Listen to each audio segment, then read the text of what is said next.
ಭ್ರಷ್ಟ ಸರ್ಕಾರಕ್ಕೆ ಸಂಘಗಳ ಮಹಾಸಂಘೂಟಕ್ಕೆ ರಾಜಕಾರಣಿಗಳಿಗೆ 13ನೇ ತಾರೀಕಿಗೆ ಕರ್ನಾಟಕ ಈಗ 13ನೇ ತಾರೀಕಿನ ಕರ್ನಾಟಕ ಬಂದ್ ಇದು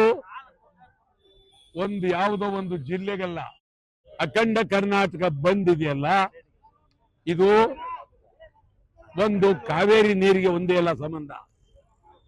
ಮಹದಾಯಿ, ಕಳಸಾ ಬಂಡೂರಿ, ಉತ್ತರ ಕರ್ನಾಟಕ ಅಭಿವೃದ್ಧಿ, ಹೈದರಾಬಾದ್ ಕರ್ನಾಟಕ ಅಭಿವೃದ್ಧಿ, ಬೆಳಗಾವಿ ಮಹಾನಗರ ಪಾಲಿಕೆಯಲ್ಲಿ ಬೆಳಗಾವಿ ಕರ್ನಾಟಕದ ಅವಿಭಾಜ್ಯ ಅಂಗ ಅಂತೇಳಿ ಅವರು ತೀರ್ಮಾನ ಮಾಡಬೇಕು, ನಿರ್ಣಯ ಮಾಡಬೇಕು. 8 ತಿಂಗಳು, ಇವು 4 ತಿಂಗಳಿಂದ ನಿರ್ಣಯ ಮಾಡಿಲ್ಲ. ಮತ್ತು ಇದು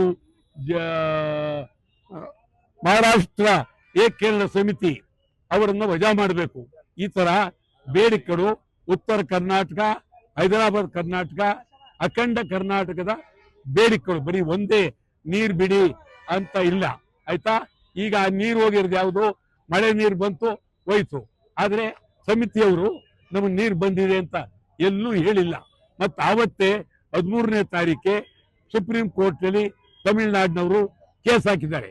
ಆ ದೃಷ್ಟಿಯಿಂದ ಅಖಂಡ ಕರ್ನಾಟಕ ಬಂದ್ಗೆ ಇಡೀ ಕರ್ನಾಟಕದ ಉದ್ದಗಲಕ್ಕೂ ಬೆಂಬಲ ಎಲ್ಲ ಸಿಕ್ಕಿದೆ.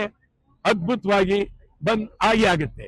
ಆದರೆ ಸಮಗ್ರವಾಗಿ ಬಂದಾಗುತ್ತ ಯಾವ ಕಾಲದಲ್ಲೂ ಅಖಿಲ ಭಾರತ ಬಂಧು ಆಗಿಲ್ಲ.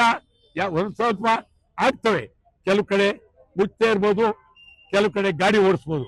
ಆದರೆ ಕರ್ನಾಟಕ ಬಂದ್ನಿಂದ ಇದು ಕೇಂದ್ರ ಸರ್ಕಾರಕ್ಕೆ, ರಾಜ್ಯ ಸರ್ಕಾರಕ್ಕೆ ಇದೊಂದು ಸಂಪೂರ್ಣವಾಗಿ ಭಾರಿ ಶಕ್ತಿಯುತವಾದಂತ ಗಮನವನ್ನು ಸೆಳೆಸ್ತಕ್ಕಂಥದ್ದು ಬಂದ್. ಆದ್ರಿಂದ ಬಂದ್ ಬೇಕು ಬೇಡುವಂತ ಪ್ರಶ್ನೆ ಇಲ್ಲ, ಬಂದಾಗ್ಲೇಬೇಕು. ಈ ಬಂದು ಇದೊಂದೇ ಅಲ್ಲ, ಬಂದಲ್ಲದೆ ಇನ್ನೂ ಮಾಡತಕ್ಕಂಥ ಕೆಲಸಗಳು ಬೇಕಾದಷ್ಟಿದೆ. ಅದ್ ಮುಂದೆ ಬೇರೆ ಬೇರೆ ಹೋರಾಟಗಳನ್ನು ಮಾಡ್ತೀವಿ. ಬಂದ್ 13ನೇ ತಾರೀಕು ಹಾಗೆ ಆಗುತ್ತೆ. ಬಂದ್ಗೆ ಇಡೀ ರಾಜ್ಯದ ಎಲ್ಲ ಜಿಲ್ಲೆಗಳು, ತಾಲೂಕಲ್ಲಿ ಅವರು ಚಳವಳಿ ಮಾಡೋದಕ್ಕೆ 13ನೇ ತಾರೀಕು ಸಿದ್ಧರಿದ್ದಾರೆ.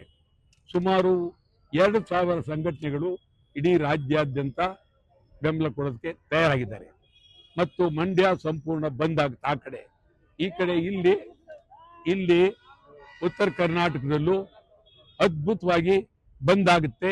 ಎಲ್ಲ ರೈತರು, ಇಲ್ಲಿ ಬಂದಿರತಕ್ಕಂಥ ಎಲ್ಲ ರೈತರು, ರೈತ ಮುಖಂಡರು, ಇವರೆಲ್ಲರೂ 100ಕ್ಕೆ 100 ಸಂಪೂರ್ಣ ಬಂದ್ಗೆ ಬೆಂಬಲ ಕೊಟ್ಟಿದ್ದಾರೆ. ಮತ್ತು ಬೆಳಗಾವಿಯಲ್ಲಿ ಬಂದಾಗುತ್ತೆ, ಹುಬ್ಬಳ್ಳಿಯಲ್ಲೂ ಅದ್ಭುತವಾಗಿ ಬಂದಾಗುತ್ತೆ. ನಿಮ್ಮ ಬೆಂಬಲ ಸಂಪೂರ್ಣ ಬೇಕು.